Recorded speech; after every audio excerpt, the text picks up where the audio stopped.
côté. Là, on va se brouiller parce qu'on est à l'antenne. Hein. On se tutoyer même à l'antenne. On peut se tutoyer, d'accord. Alors Philippe, j'aimerais bien que tu nous racontes ton parcours d'investigation.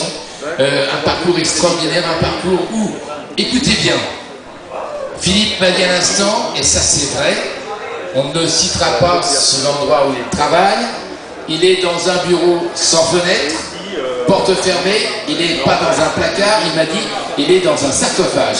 Vrai ou faux, Philippe Pasco? Eh bien, question pour un champion, c'est vrai. C'est vrai.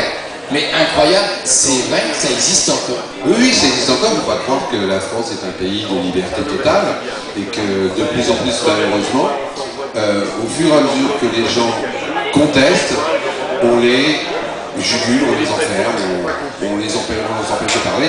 Et il se trouve que mes livres gênent un petit peu et que donc, comme je travaille encore, ça ne plaît pas trop à mes employeurs. Alors, il travaille encore, le garçon, il fait de l'investigation pendant des années, parce que justement, tu essayes de mettre le doigt là où ça fait mal.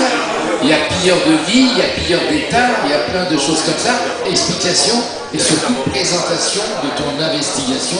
Pourquoi ça fait mal ou tu touches? Parce que d'abord, je fais que dans le factuel, donc ce que j'écris n'est que la vérité. C'est-à-dire que je n'écris rien si je n'ai pas pu le vérifier 3 fois. Et que j'écris des choses contre les gens, nos élus, qui sont perclus de privilèges et d'avantages, qui nous demandent à tous de serrer notre ceinture, alors que eux rajoutent des boutons à la leur. Et je voudrais dire aussi autre chose, que je suis très très content d'être là aujourd'hui.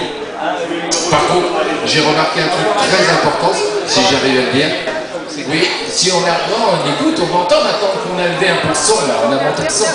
C'est que je croyais que l'affaire Ruby, c'était fini. Or, j'ai vu des mecs et des femmes comme Patrick Albert, comme Florence Henry, comme Ingrid de Vavasseur, qui sont revenus rouges comme des homards. Elle est pas mal celle-là. On pourrait applaudir Monsieur Philippe parce qu'elle est pas mal celle-là. J'étais persuadé qu'on avait pu parler de Monsieur Ruby. Parce que moi j'aimerais saluer quand même tous ces auteurs féminins qui ont eu quand même le courage d'aller en mer pendant que d'autres restaient cloîtrés ici. Voilà. Il fallait dire Bénédicte. T'as vu un peu comment une prise de parole directe. Bénédicte, ce n'est pas vrai. Je suis désolé de contredire, si nous sommes restés ici, c'est pour surveiller les livres des autres auteurs. Et c'est vrai. T'as fait la sieste.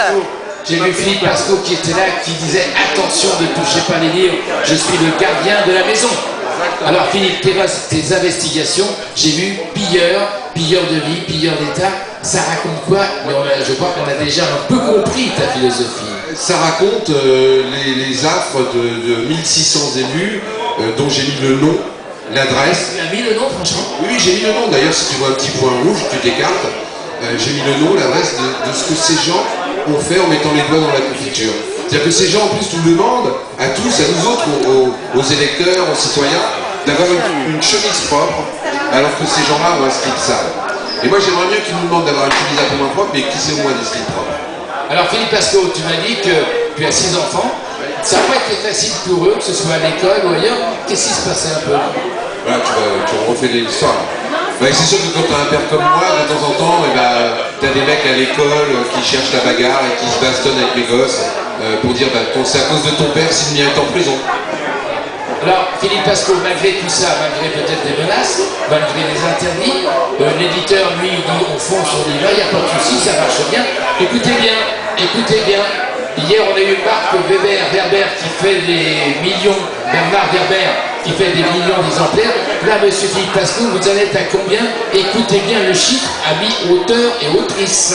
N'en voulez pas, sur les 5 lignes, on en est à 250 000 ventes. 250 000 ventes sur les livres, c'est quand même des très bons scores. On peut applaudir monsieur Philippe Pasco. C'est bien qu'en tant qu'auteur, on aimerait bien. Et je le précise pour les autres auteurs, c'est que j'ai 250 000 ventes, mais sans avoir fait une grande télé, sans avoir fait Ruquier, sans avoir fait Ardisson. Sans com. Sans com, juste avec le travail de l'auteur. Ça veut dire que quand on veut, on peut encore en France. Quand on veut se défoncer la tête, quand on veut se bouger, quand on veut risquer des choses, on peut arriver. Et les gens ne sont pas si bêtes parce qu'ils achètent. Ils achètent. Donc ne croyez pas qu'on ne peut pas vendre de livres aujourd'hui. On peut le faire, il faut juste aller au charbon. Et venir, par exemple, au salon de l'œuvre, ou aller sur notre salon, c'est aller au charbon. Mais tout à l'heure, Bénédicte, c'est un son d'enregistrement, nous a fait un très... J'aimerais bien, Bénédicte, que tu nous refasses le portrait que tu as fait de Philippe Pasco. Si, c'était vraiment très bien fait, très bien dit. Et Philippe m'a dit, mais ça, Bénédicte, elle a les mots pour le dire. Bénédicte, qu'avez-vous dit à mon micro en parlant de Philippe Pasco? Écoutez bien, mesdames, mesdemoiselles et messieurs. Oui, non, bah, j'ai une grande gueule, donc j'ai pas de problème avec ça. Philippe Pasco a transposé, a transformé un petit peu la bien-pensance de ce pays. Philippe, la première fois que je l'ai vu, je lui ai dit, oh putain, ça va me faire chier. ça va bousculer les codes. Et Philippe, on a retrouvé à travers Philippe l'humain au sens noble et au sens propre du terme. Et bien sûr que tu bouscules tous les codes, bien sûr que tu transformes pas mal de choses, mais il a redonné à ce qu'on dit aux petits gens d'être fiers de ce qu'ils sont. Il a rapproché les uns par rapport aux autres, tout comme a fait Ingrid en essayant de se battre auprès des Gilets jaunes. Et moi, j'ai découvert cela parce que j'étais dans un carcan un petit peu privilégié au travers de ma communication, au travers de ma communication politique, dans un truc un peu sympathique, au travers de ma communication publique.